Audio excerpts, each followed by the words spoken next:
Over 10% of Clark County identifies as either Asian American or Pacific Islander. We're talking to key members of this community. That's today on Nevada Week.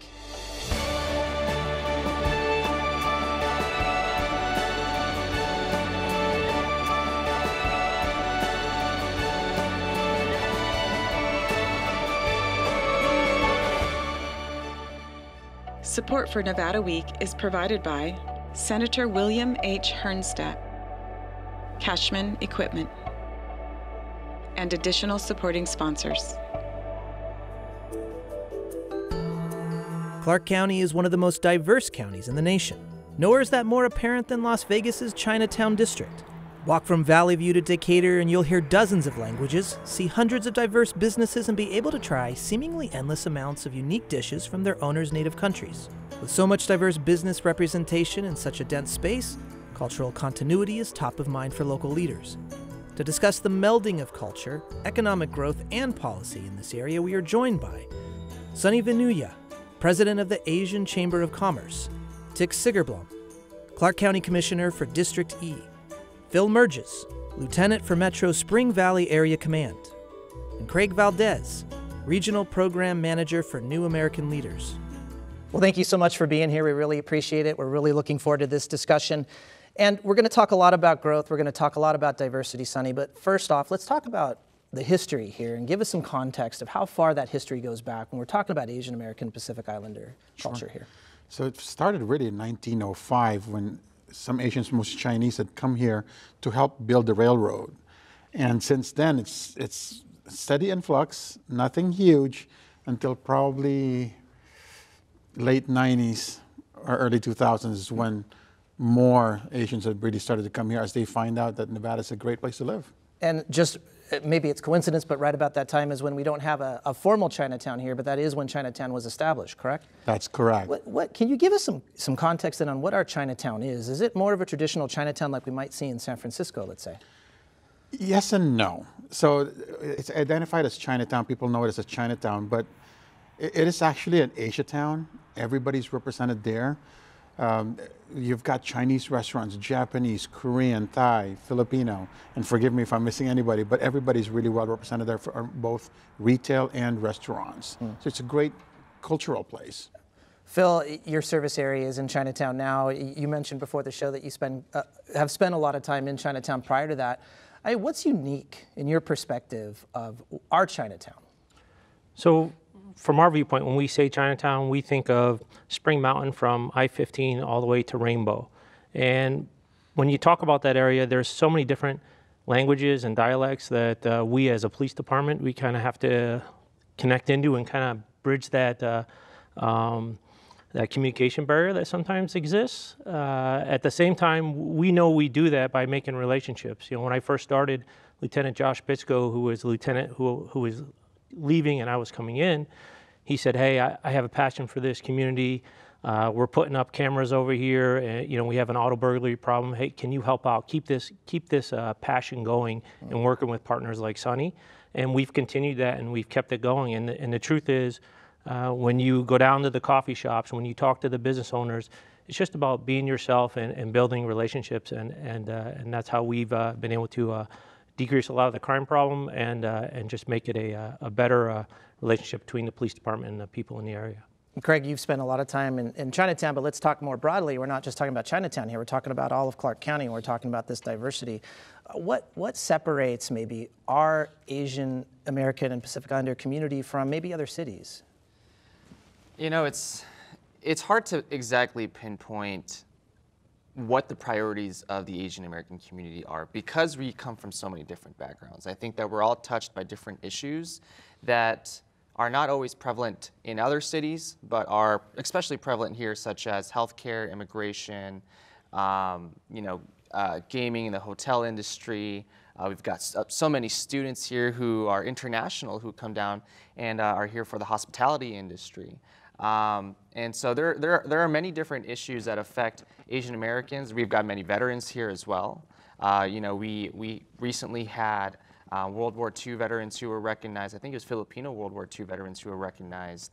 And it just goes to show how we have a mixture of an older population and a younger population that represents our community. So. Yeah, and Tick, let's talk more just about geographic disbursement here also. We have a mixture. Is that pretty consistent throughout the whole county here? Or do we have pockets similar to other cities where we have certain nationalities that are kind of co-locating in one area of the county? I think the Filipino community would say more central around the Boulevard Mall area. But other than that, I think the communities are very well spread around. But huge communities. We just did a New Year's celebration at a Vietnamese Catholic church. Big, fantastic, several thousand people. So the diversity is pretty amazing, and that's why it's so great to have the Chinatown area or Asiatown, because that's someplace where they can all look to and as kind of a tying position. But truthfully, just like everything else in Las Vegas, we are incredibly diverse and spread around the county. And we'll talk about the community center in just a sec. I want to talk a little bit about the expansion and the growth of our population here. There was a recent Pew Research report that reported by 2055, Asians are going to surpass Hispanics as the largest immigration population in the U.S. Here in Clark County, are we seeing that level of expansion and growth? Asians are the fastest growing minority group, and we really don't know how far it's going to go. But the fact is that they're kind of below the radar as far as they're just hardworking, get ahead, no problems. They don't complain a lot. So a lot of times you don't realize how many people there are here. But that's what we're trying to do now, is to try to raise them up and get them involved in the political process so they can be fully represented at all levels. And Sonny, you mentioned we have several nationalities here. For one thing, how many do we have? 48 different countries are represented under the Asian designation. And now the top 5 would be Filipino, Chinese, Korean, Indian, and Vietnamese. And that would probably comprise about 86% of the Asian population here. And Tick is right. We're very diverse, even in the industries that we represent. We go from casino to teaching to nursing to medical. So it's a good range, good contributors, a lot of small business owners. We're about 22,000 Asian-owned small business owners now here in Nevada. Craig, Sonny's talking about 48 different languages, 22,000 businesses here. Let's talk a little bit about cultural continuity, of how it attaches to not only kind of our historical background we've talked about, but our business side too. How do we keep different cultures moving forward when we're dealing with so many different languages and traditions in really one area? Yeah, I'm reminded of what the commissioner had just mentioned about how we stay under the radar, and I think that goes back and is deeply rooted in our different cultural backgrounds. You know, growing up as Filipino American, I was always taught that, you know, to never speak out too much and to never talk too much, and just to let my work speak for itself. And I think that translates into civic engagement ultimately, right? So when we think about how the numbers don't lie, it shows that Filipino or Asian Americans, and among Asian Americans, Filipino Americans are the fastest growing and are the largest Asian population. But we don't see that because it's not reflected in government, and it's not reflected in the values that we identify as Asian Americans. You know, you get to see multiple seafood cities popping up around the city. They're growing a lot now, but you know, we haven't had a Filipino American represented in the state legislature in the history of our state, and so you know, it goes to show how you have someone represent our values, both at the local level, but also in government to advocate for the issues that we care about. And like I said, that's also hard to pinpoint. Yeah. But in that growth that you see, I mean, we care a lot about our community. I mean, the Asian Community Development Council just had an Asian night market, which was all around the news. Everyone saw how it was a diverse population of groups and how food vendors all came together, and it just goes to show how much people came to celebrate our culture. And so, you know, events like that and having more representation in government is also very important. So. And as I understood, there were over 10,000 participants, I believe, at that event. Yeah, absolutely. Really and it huge. brought everyone together. Yeah. Absolutely. Let's go back to what you said about political representation, Tick. We don't have any in our state legislation. We don't have any at the county commission level. Well, we have Rochelle Nguyen, who's Vietnamese in the state assembly, and we're actively working on increasing that. But she's probably the third or fourth in history. But certainly we can do better. What are we missing? Well, I think it's a slow process. People come here, they got to get their feet on the ground and get established, but the time is ripe, and that's what's so nice about Nevada is because our legislature turns over so fast, we can start to recruit people and encourage people. That's part of what we're trying to do with our Asian Commission. But the reality is that it is just a very exciting time and exciting community to deal with. The other thing is all these communities here have ties back to their countries. And of course, as an international city, as a place where we want tourism, it's very important for us to promote our Vietnamese or our Filipino, and then have them report back to their country and then encourage their families to come. And so it's good business for everybody. Yeah, for sure. Phil, I want to talk to you a little bit about more the law enforcement side, the safety side here.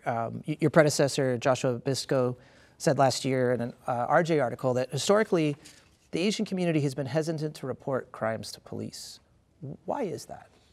I think there's cultural barriers between, that have existed for, ages, and then communication barriers. And, the key to that is, and for us as law enforcement, is to recognize it. And the great thing about what everybody's been talking about here is, as you have this increase in population, our recruiting department gets ahead of that, and we're recruiting. So you can't walk into a briefing and not see an Asian member of our police department, So we're increasing our numbers, our Asian community police officers. What we've done is, and in this community, we've started what's called the PAC, the Protecting the Asian Community Partnership. And so we have a group of volunteers which are just amazing. We have over 600 Metro volunteers in Las Vegas, and they come down to Chinatown. And during the week, they'll walk the area, get to know the business owners, and they're increasing that trust, the communication, along with our captain, Steve Connell in Spring Valley. He's assigned 6 officers just to work that area, and so they don't have calls for service responsibilities. Their job is to build relationships and go after the bad guys that are victimizing, our Asian community, our Asian tourists that are coming in. So we're getting ahead of it, and we're and I can tell you, since we've started, so since August, we've had a 50% decrease. So between August and now, with that program and just many others we've been doing down there, working down there to include a bait car program. Lieutenant Biscoe's got his cameras up. We've partnered with probation and parole and got some of the people that have prior history of committing burglaries and are living in that area. And then we found out, hey, they're still having issues. They got violated and pulled off the streets. We've really made an effort to improve things over there, and it's showing in the numbers. And I can tell you personally, from somebody who goes down there and talks to the community, it's improving. Interesting, and those are phenomenal numbers. 50% decrease, Sonny. Just the sense of community. Then are you noticing it when you're down there that not only that maybe that the residents or the business owners are feeling safer, but that there's a larger level of trust for law enforcement and also just government in general? Yes, definitely. About a year ago, when Lieutenant Josh Biscoe was still with Spring Valley Command, we started, we met with a lot of business owners. What we found out is if they meet with big numbers, they don't talk. So we changed it, and we started taking about 15 to 20 business owners at a time. Then they started really getting engaged with Metro, Spring Valley Command. And we found that was really, really effective in starting to build that relationship with them. They became more comfortable. And you're right, a lot of it has to do with cultural. It's just that in the countries that they come from, they're not used to having a relationship with law enforcement that way. Yeah. So let's talk about the government side here. Sure. This is a bilateral conversation. The government entities obviously need to understand, and we're talking to Phil here, and law enforcement has really put forth the effort to do that. Yes. Are there other gaps that you see in any of our government institutions where there's just a misunderstanding that needs to be closed to kind of improve the relationship here? Oh, definitely. So I'll give you an example. About 2 years ago, so a lot of our restaurant owners, which we have a bunch, had some concerns about the health district in regards to their inspection process. It's just not knowing the food. And I'll give you a quick example, kimchi. They wanted kimchi thrown out after a certain amount of time because they considered it a vegetable. but kimchi has to be fermented. And at 6 days, it's just starting to get really good. So through the help of the county commissioner, Marilyn Kirkpatrick helped us with that. She got us in front of the health district, and we were able to explain that to them. They understood and they made adjustments. And now they've also been proactive in hiring Asian inspectors, which is great. Yep. So that would really help. And Tick, let's talk about what the county's work has been here. We've already mentioned a couple times the community commission that has been restarted again. For one thing, what is kind of the charge of that commission? Do we have some specific goals that we're trying to achieve here? A couple of things. First, to really identify the different communities here and to figure out a way we can get them on the internet, post them. So if you come to town and you're Vietnamese or you're from part of Vietnam, there will be some type of relationship where you can connect to that. But ultimately, the one thing we have in Las Vegas I've found is a united Asian community. A lot of other cities, there's the Koreatown, there's Chinatown, they're different, but they don't really talk to each other. Here, we're all in the same boat. And so I'm trying to propose with the commission Asian Cultural Center, where each community could have maybe a room or whatever, but at the end of the day, a place where they could all come and individually celebrate their cultures. Because the other thing we don't want them to do is to lose their culture. We're a melting pot, but we also want to remember where we came from, because that's part of who we are. So to the extent that they could use that facility to keep their culture alive, teach people, and then go back out in the community and maybe even teach in the high schools and the elementary schools about the Asians and how they all got here. It's very exciting. Craig, Tick brings up a great point. We're talking about blending of cultures, collaborating, working together, but yet keeping cultures separate and being able to keep the cultural continuity. A cultural center sounds like a great idea. Do you think that's a good solution here? Yeah, it's hard because I used to work for Congresswoman Titus, and Congresswoman Titus was a fantastic boss. And when I was working with her or working for her, I conducted Asian American outreach, and not knowing so much about my culture meant that I didn't know what our customs or the different types of celebrations that we had. And so when I conducted outreach in the community and got involved with many intimate practices and events and galas, you realize that like the commissioner had mentioned, there is a need for for all of these different events that are happening to be housed in one location because of our unity as an Asian community. The Asian Chamber is going to have to celebrate Chinese New Year on Friday, and there's going to be many members of the community and who may not necessarily identify as Chinese. I don't identify as Chinese, but we understand the importance of that holiday, and so to know that we could have a cultural center where the different groups can come, to showcase their whatever is happening, I think is important, and it speaks to the diversity of our state, and I think will leave a lasting impact for not only tourists but locals here who will feel right at home if they need help with anything. I think it goes beyond just entertainment. I think that there's also going to be services available as well. People who need help with immigration, people who need help with taxes. People who look like them and speak their language. It removes a barrier of accessibility that I think is everything that we need. And Sonny, let's pivot to the economic development piece here and the business development piece. We're talking about not only restaurants in Chinatown or other areas in Southern Nevada. We're talking about immigration services, tax services, other things that we might see in a city or a subsection of a city. How diverse are our small businesses in the Asian American and the Pacific Islander communities? Very. So there's a lot. There's a lady that just won SBA Woman of the Year who started a cleaning service that's Asian owned, which is great. Of course, we're also in the tourism industry. We got a lot of CES, for example, or any kind of trade shows. Chinese have the biggest percentage of contingent always coming here. So that's very, very well represented in that area. Besides retail, now you still have medical offices, of course, that are Asian owned. Teachers are a big thing now. Now, that's not a business itself. However, due to our shortage in teachers, they've been recruiting a lot of Filipino teachers coming here, over 300 for the last 3 years with CCSD. And I just have to say, our partners in the commission, especially Commissioner Segar Bloom over here, who we're honoring, by the way, on Friday because of his dedication, really, and his partnership with the Asian community. That's what makes it possible, because they help us with all of these things. They make sure that we're always helped when it comes to small businesses, whatever we need. And how's business? Business booming? Sounds like it is. It is. Yeah. Business is booming. And now a lot of Asians are moving into the southwest area part of town. In fact, it's, the last time I talked to somebody, it's about 20% population over there that's Asian. So you can see along like Rainbow and 215, we're jokingly calling it like the second Chinatown area, but there's a lot of Asian businesses popping up over there. And even in the Henderson side around Eastern area. So it's great to see.